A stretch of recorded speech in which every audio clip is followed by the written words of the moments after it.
नमस्कार दोस्तों, मेरा नाम कौशल किशोर है। आपका स्वागत है हमारे channel Kaushal Kishore YouTube channel पर। कभी कभी कुछ घटनाएं हो जाती हैं जो आदमी को बहुत ज़्यादा झकझोर देती हैं। लगता है कि आपको इस बारे में बताना ज़रूरी है, इसलिए मैंने ये कहानी आपके साथ शेयर की। ये कहानी का एक शीर्षक है माँ की हत्या, जो एक बहुत कठिन प्रश्न है कि मैं कहानी तो आपको बताता हूँ आगे, लेकिन कठिन प्रश्न ये है कि माँ बाप के साथ ऐसे बर्ताव, इतनी हद तक गिरना उचित नहीं है। बहुत ही दंडनीय अपराध है और सामाजिक भी बहुत अपराध है।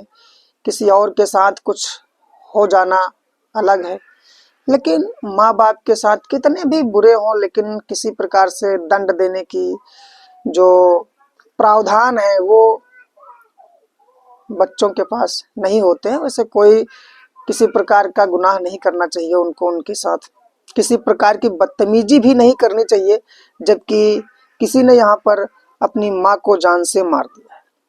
ये किस्सा है गोरखपुर के एक रामदयाल जी के लड़के का नाम विजय पाल कटारिया है। 3 लोग हैं, माँ, बाप और बेटा। रामदयाल जी भाभा रिसर्च सेंटर में एक साइंटिस्ट के पद पर नौकरी करते हैं।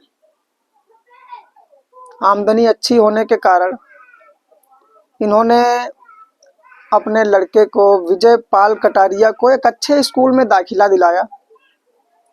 लड़का अच्छी शिक्षा प्राप्त कर रहा था, लेकिन कहीं न कहीं कुछ गलत संगतियों में जाने की वजह से लड़का बिगड़ रहा था। और इधर इसकी माँ भी इसी लड़के के साथ रहती थी, जबकि भाभा रिसर्च सेंटर में जो काम कर रहे रामदयाल जी थे वो महीनों बाद घर आते थे।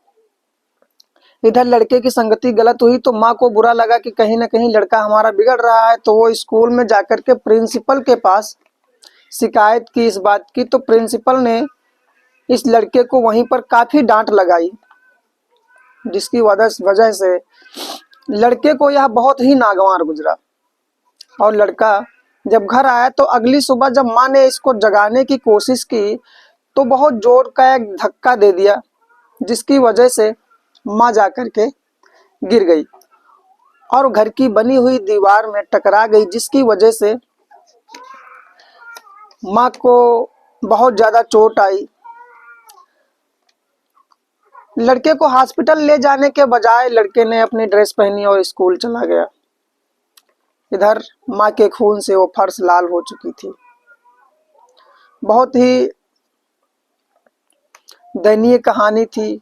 उसकी माँ काफ़ी कुछ गुहार लगाती रही, इधर उधर आवाज़ें देती रही, लेकिन घर बड़ा था, बाहर से बंद करके चला गया, जिसकी वजह से उसकी आवाज़ें बाहर ना जा सकीं।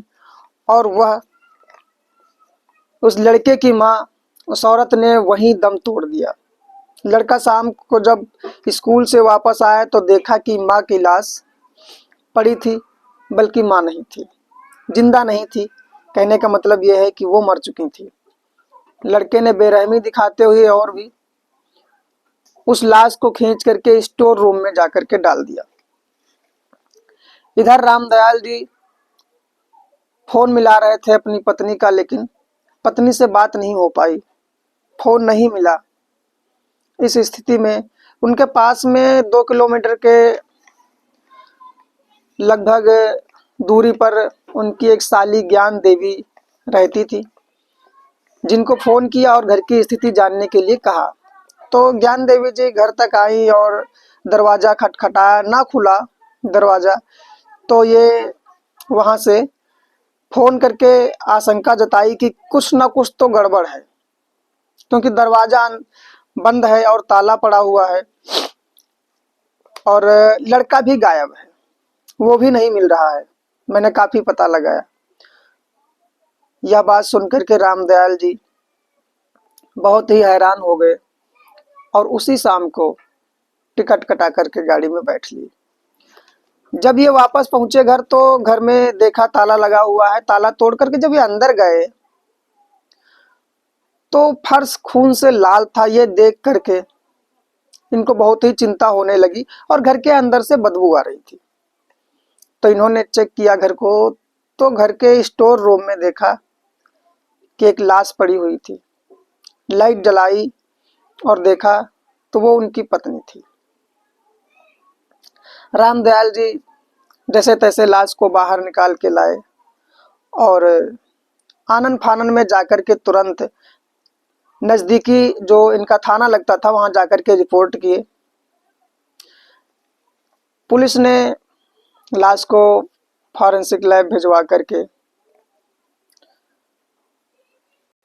मामले की छानबीन करने लगी। मामले की छानबीन में पुलिस ने सबसे पहले इस लड़के का पता लगाना शुरू किया। लड़के का नाम विजयपाल था। जब लड़के को ढूंढने लगी तो लड़का भी इतनी जल्दी मिलने वाला नहीं था। तो सबसे पहले उसके स्कूल में जाकर के पता किया गया कि लड़का आखिर है कहाँ। तो पता लगा स्कूल से कि लड़का जो है 5 दिन से स्कूल ही नहीं आ रहा है। 24 घंटे पुलिस ने काफ़ी मशक्कत की और लड़के को ढूंढ निकाला। लड़का मिला और 2-4 लाठी के बाद लड़के ने कबूला कि मैं ही अपनी माँ का कातिल हूँ। पूरी बात बताई कि मैंने क्यों मार दिया। तो इस गुस्से में उसने अपनी माँ की जान ले ली। ये लड़का अभी समय जेल में है। पुलिस ने इसके नामजद मुकदमा लिख करके 302 की सजा सुना दी और जेल भेज दिया। तो कभी कभी लड़कों की गुस्सा इतनी भी भारी पड़ जाती है कि माँ बाप की जान ले लेती है। इसलिए मेरा यही संदेश है कि संगति कैसी भी हो सके तो जितना जल्दी हो सके उतना जल्दी सुधार लीजिए और माँ बाप के साथ इन सब प्रकार के किसी भी बर्ताव ना करें और अपने आप को समझते जाएं। इतना समझें कि माँ बाप आपके लिए कितना भी गलत हो, आपको भले ही गलत लग रहा हो, लेकिन किसी प्रकार की सजा देना ये आपके ग्राउंड में नहीं आता। इसलिए ऐसी वारदातें होती रहती हैं। इसलिए सतर्क रहें, संगति अच्छी रखें ताकि गलत संगति से किसी प्रकार की गलती ना होने पाए। जय हिंद।